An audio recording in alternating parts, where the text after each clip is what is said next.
Hello friends, welcome to study 147। आज के video में हम डेली करंट अफेयर्स से 2024 को कवर करेंगे, जिसमें 16 जनवरी 2024 से रिलेटेड जितने भी इंपॉर्टेंट करंट अफेयर्स के क्वेश्चन हैं उनको हम डिटेल से कवर करेंगे।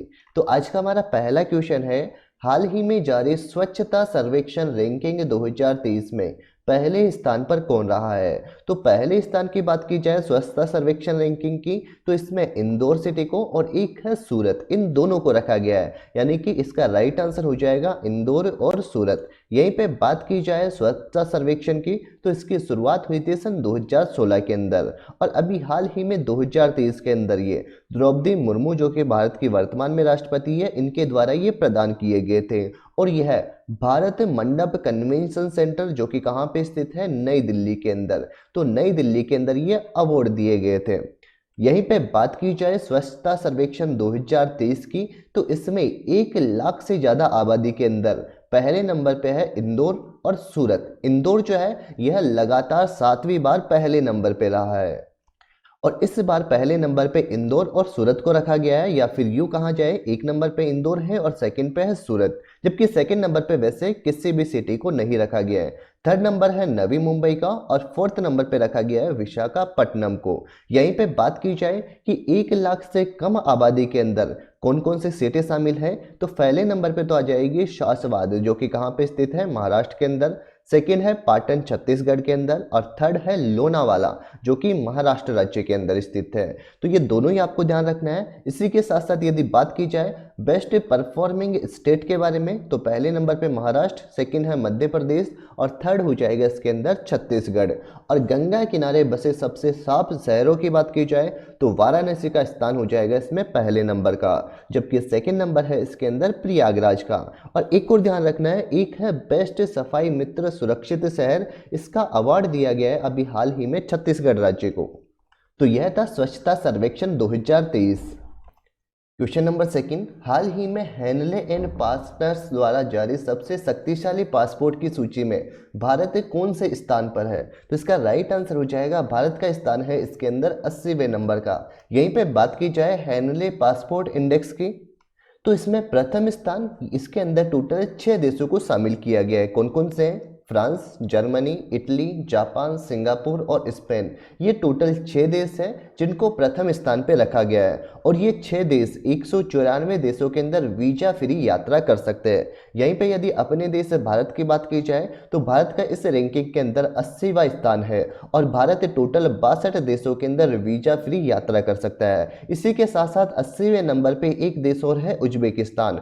तो उज्बेकिस्तान और भारत, इन दोनों का स्थान कौन सा है? 80वें नंबर का। यहीं पे यदि बात की जाए अंतिम स्थान किसका है, तो ये अफगानिस्तान का है, जिसको 104वें नंबर पे रखा गया है। यहीं पे हम कुछ प्रमुख सूचकांक को कवर करेंगे। सबसे पहले बात कर लेते हैं विश्व शांति सूचकांक की, जिसमें भारत का स्थान है 126वां। ग्लोबल जेंडर गैप इंडेक्स में भारत का स्थान है 127वां, जबकि इसमें प्रथम स्थान है आइसलैंड का। विश्व प्रेस स्वतंत्रता सूचकांक के अंदर भारत का स्थान है 161वां, जबकि प्रथम स्थान है नॉर्वे देश का। वर्ल्ड हैप्पीनेस रिपोर्ट के अंदर भी भारत का स्थान है 126वां, और विश्व शांति सूचकांक में भी भारत का स्थान है 126वां, जबकि वर्ल्ड हैप्पीनेस रिपोर्ट में प्रथम स्थान है फिनलैंड का। ग्लोबल फायर पावर इंडेक्स के अंदर भारत का स्थान है चौथा, और इसके अंदर प्रथम अमेरिका है। नेक्स्ट है वैश्विक भुखमरी सूचकांक, जिसमें भारत का स्थान है 111वां, और क्लाइमेट चेंज परफॉर्मेंस इंडेक्स, जिसमें भारत का स्थान है 7वां, जबकि जो डेनमार्क है इसका स्थान है चौथे नंबर का। लेकिन ध्यान देना है, क्लाइमेट चेंज परफॉर्मेंस इंडेक्स, इसमें टॉप 3 के अंदर कोई भी देश शामिल नहीं है। नेक्स्ट क्वेश्चन है, हाल ही में क्लासिकल सिंगर जिनका नाम क्या है, उस्ताद राशिद खान, इनका निधन हो गया, तो इन्हें किस वर्ष पद्म भूषण सम्मान दिया गया था। तो इसका राइट आंसर है सन 2022 के अंदर जो उस्ताद राशिद खान है, इनको पद्म भूषण पुरस्कार से सम्मानित किया गया। चलिए यहीं पे कुछ हम इंपोर्टेंट निधनों को कवर करेंगे। जैसे एक है इयान विल्मुट। इयान विल्मुट, इन्होंने डोली भेड़ क्लोन का निर्माण किया था। एम.एस. स्वामीनाथन, ये भारत में हरित क्रांति के जनक थे।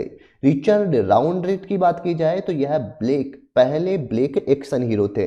गार्डन मुर, यह इंटेल के सह संस्थापक थे। जॉन बी गुड एनफ की बात की जाए तो इन्होंने लियोन बैटरी का आविष्कार किया था। और जॉन वार्नेक, यह थे एडोब के संस्थापक थे। तो यह थे कुछ प्रमुख निधन। चलिए नेक्स्ट क्वेश्चन है, हाल ही में किस राज्य सरकार ने राम मंदिर के सम्मान में 22 जनवरी को शुष्क दिवस के रूप में घोषित किया है? तो इसका राइट आंसर हो जाएगा छत्तीसगढ़ राज्य के द्वारा 22 जनवरी को शुष्क दिवस के रूप में घोषित किया है। यहीं पे बात की जाए कि जो शुष्क दिवस है इसको घोषित करने वाले और भी राज्य कौन कौन से हैं, तो शुष्क दिवस 22 जनवरी को एक तो उत्तर प्रदेश राज्य ने, असम राज्य, छत्तीसगढ़ और उत्तराखंड, इन राज्यों ने अभी हाल ही में 22 जनवरी इसको शुष्क दिवस के रूप में घोषित किया है। 22 जनवरी को प्रमुख मंदिर और गुरुद्वारों के अंदर प्रसाद वितरण के निर्देश दिए हैं और 22 जनवरी को ही राज्य के अंदर शराब की दुकानें बंद रहेंगी और मांस की बिक्री के ऊपर प्रतिबंध लगाया है। चलिए यहीं पे बात की जाए राम मंदिर की, तो इसका उद्घाटन किया जाएगा 22 जनवरी सन 2024 को और इसका निर्माण करने वाली कंस्ट्रक्शन कंपनी जिसका नाम है लॉर्सन एंड टोब्रो कंपनी, इसके द्वारा इसका कंस्ट्रक्शन किया जा रहा है। और यहीं पे बात की जाए कि उत्तर प्रदेश का जो अयोध्या शहर है इसका पुराना नाम है साकेत नगर और उत्तर प्रदेश की वर्तमान में राजधानी है लखनऊ। चलिए नेक्स्ट क्वेश्चन है, हाल ही में किस राज्य के कपड़ा मंडासोल और एक है लांजिया सोरा पेंटिंग, इनको जीआई टैग दिया गया है? तो ये दोनों जीआई टैग दिए गए हैं ओडिशा राज्य को, तो इसका राइट आंसर क्या हो जाएगा? ओडिशा राज्य को ये दोनों के दोनों जीआई टैग दिए गए हैं। यहीं पे बात की जाए जीआई टैग की, तो जीआई टैग का अधिनियम सन 1999 के अंदर आया था, लेकिन इसको लागू किया गया था सन 2003 के अंदर। पहला जीआई टैग यह सन 2004 के अंदर दार्जिलिंग की चाय को दिया गया और जीआई टैग यह वाणिज्य एवं उद्योग मंत्रालय के द्वारा दिए जाते हैं। जीआई टैग का पंजीकरण यह 10 वर्षों के लिए होता है और इसका आदर्श वाक्य है अतुल्य भारत की अमूल्य निधि। और अभी हाल ही में ओडिशा राज्य के 7 उत्पादों को जीआई टैग दिया गया है। चलिए ये 7 उत्पाद कौन कौन से हैं इनको हम कवर कर लेते हैं। फर्स्ट है कपड़ा गंडा सोल, लांजिया सोरा पेंटिंग, कोरापुट जीरा चावल, सिमलीपाल काई चटनी, ओडिसी खजूरी गुड़ा, टेकमाल माजी मिठाई और एक है कांति मुनि बैंगन। तो ये टोटल 7 जीआई टैग दिए गए हैं अभी हाल ही के अंदर ओडिशा राज्य को। यहीं पे बात की जाए अरुणाचल प्रदेश की, तो इसके जीआई टैग दिए गए एक तो वांचो लकड़ी शिल्प को, आदि केकरी जो कि अजरक की प्रजाति है, कोरियल साड़ी। पश्चिम बंगाल की बात की जाए तो काला नुनिया चावल, सुंदरबन शहद और एक है तंगेल साड़ी। ये तीनों जीआई टैग पश्चिमी बंगाल के पास में है। जम्मू कश्मीर की बात की जाए तो रामबन अनारदाना, इसका जीआई टैग दिया गया है जम्मू कश्मीर राज्य को। चलिए नेक्स्ट क्वेश्चन है, हाल ही में किस राज्य के राज्य परिवहन निगम ने भारत की पहली 100% इलेक्ट्रिक बाइक टैक्सी सेवा शुरू की है? तो भारत की ये पहली है 100% इलेक्ट्रिक बाइक टैक्सी सेवा, इसको अभी हाल ही के अंदर असम राज्य के अंदर शुरू किया है। तो इसका राइट आंसर हो जाएगा ऑप्शन नंबर सी। बात की जाए भारत की पहली 100% इलेक्ट्रिक बाइक सेवा, ये असम ने शुरू की है और इसका नाम रखा गया है बायू, यानी बायू नाम से ऐप आधारित इलेक्ट्रिक बाइक सेवा है ये। यहीं पे आपको एक और बात ध्यान रखनी है, पीएलआई मंजूरी प्राप्त करने वाली भारत की पहली इलेक्ट्रिक व्हीकल कंपनी की बात की जाए तो यह है ओला और फेम योजना। इस फेम योजना का संबंध है इलेक्ट्रिक वाहनों से संबंधित। नेक्स्ट यहीं पे हम बात कर लेते हैं असम राज्य की, तो असम की राजधानी है दिसपुर और यहाँ के मुख्यमंत्री है हिमंत बिश्व शर्मा। गवर्नर की बात की जाए तो यहाँ पे वर्तमान में गवर्नर है गुलाब चंद कटारिया और यहाँ का राज्य पशु है एक सींग वाला गेंडा जिसका साइंटिफिक नेम है राइनोसिरस यूनिकॉर्निस, ये हो जाएगा इसका साइंटिफिक नेम। और असम के नेशनल पार्क की बात की जाए तो एक तो है Kaziranga national park, Dibru Saikhowa national park, the Orang national park और देहिंग पटकाई नेशनल पार्क, यह है असम के नेशनल पार्क।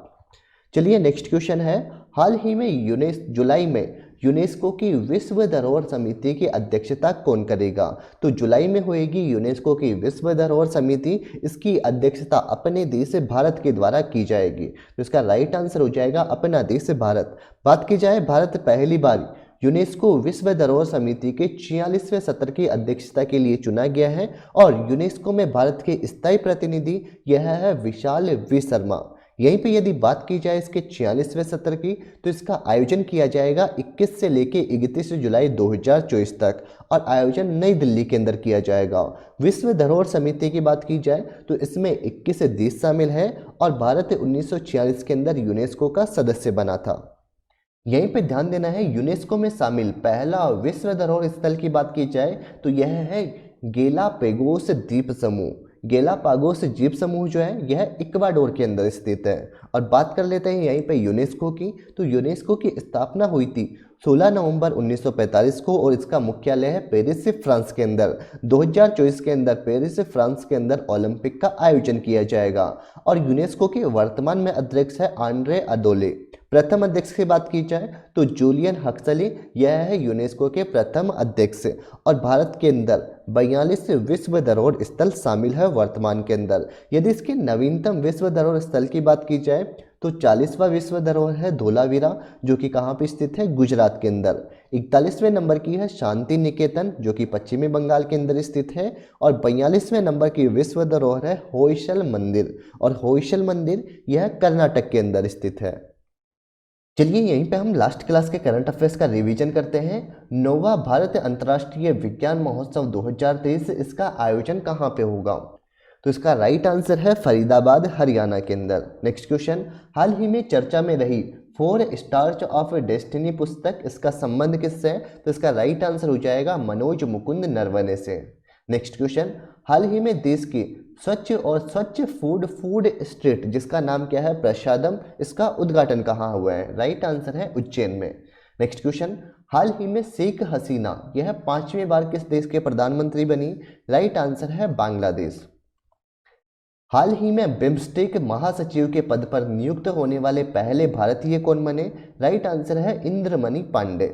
नेक्स्ट क्वेश्चन, हाल ही में कुंभ मेले के बाद में देश का दूसरा सबसे बड़ा गंगा सागर मेला, इसका आयोजन कहाँ हुआ है? राइट आंसर है पश्चिमी बंगाल के अंदर। पश्चिमी बंगाल के अंदर एक है सागर द्वीप, यहीं पे इसका आयोजन किया जाएगा। नेक्स्ट क्वेश्चन, हाल ही में इसरो ने किस रॉकेट के ऊपर polymer electrolyte membrane fuel cell का सफल परीक्षण किया है? तो इसका राइट आंसर है PSLV C58 के ऊपर। और इस पॉलीमर इलेक्ट्रो मेम्ब्रेन फ्यूल जो है, इसके अंदर ईंधन के रूप में हाइड्रोजन और ऑक्सीजन का प्रयोग किया जाएगा।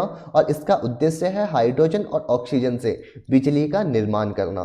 तो ये था आज का हमारे करंट अफेयर्स का वीडियो। अगर आपको हमारे वीडियो पसंद आया तो वीडियो को लाइक कीजिए, साथ ही हमारे यूट्यूब चैनल स्टडी 147 को सब्सक्राइब कीजिए। वीडियो के अंत तक बने रहने के लिए आपका दिल से धन्यवाद। जल्द ही मिलेंगे आपसे नेक्स्ट वीडियो में, तब तक के लिए बाय बाय, टेक केयर।